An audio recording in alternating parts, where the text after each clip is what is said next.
Welcome to The Explainer. Today, we're going to break down a really powerful technique for calming down the modern mind. Our whole goal here is to figure out how do you find focus in a world that is just constantly screaming for your attention. So let's just dive right in with a question that's probably going to feel pretty familiar. Does your mind ever feel like a crazy, crowded marketplace just constantly being pulled in a million different directions? If that sounds about right, well, you are definitely in the right place. Before we can even talk about a solution, we've got to get real about the problem, right? Our source material points to a state that I think many of us know all too well, the always-on mind.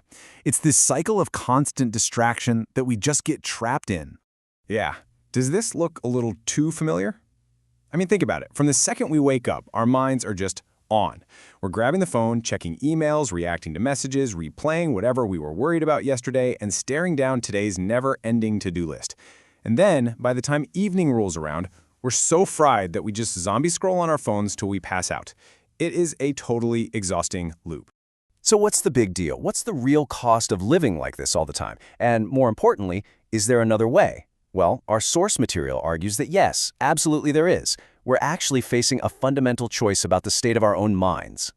And here is that choice, laid out for us clear as day. On one side, you've got the scattered mind. That's the noisy marketplace we were just talking about. It's compulsive, it's reactive, and honestly, it's just draining. But on the other side, you've got the focused mind. This is that quiet temple, aware, self-directed, resilient. The whole point here is to figure out how to move from all that chaos over to that state of calm. Okay, so how in the world do we actually do that? How do we get from the crazy marketplace to the quiet temple? Well, our source gives us a very specific practice for making that journey.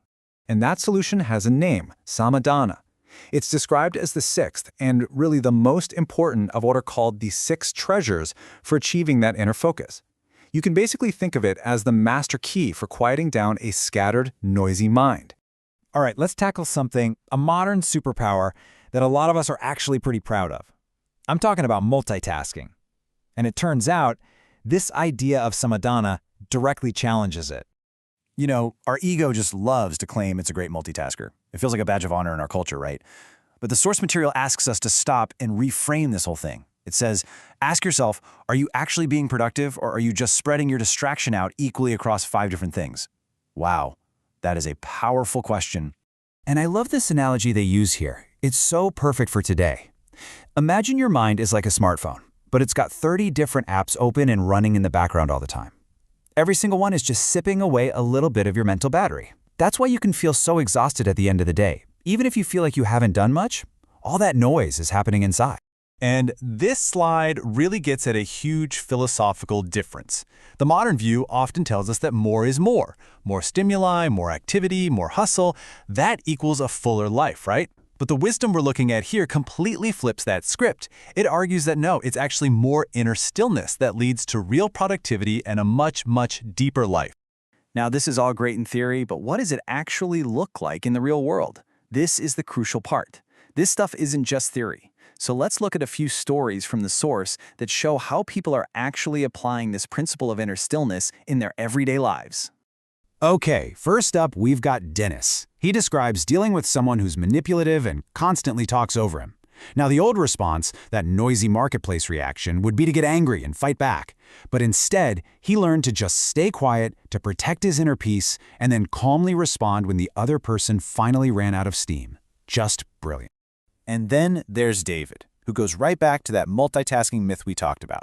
He admits it. He says, I thought I had a master's degree in multitasking. I held it as a badge of honor. But he came to realize it was just a cover for being totally unfocused. So now he's actively working on shutting down those inner apps to be more present and actually get things done. And finally, Christina's story is so interesting because she shares a real challenge.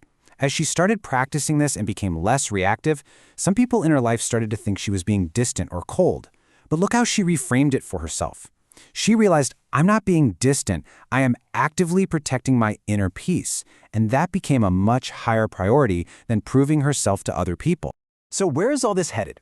What's the ultimate point of closing our inner apps and protecting our peace?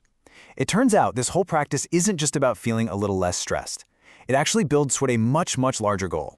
According to our source, this practice of samadhana, it's a foundational step towards self-actualization.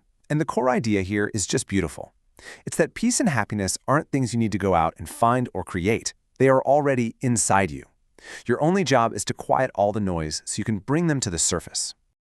And that brings us right to our final takeaway. It all starts with one small step.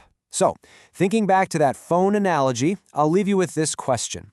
What is just one inner app, one worry, one distraction that you can choose to close today to start finding your own inner stillness?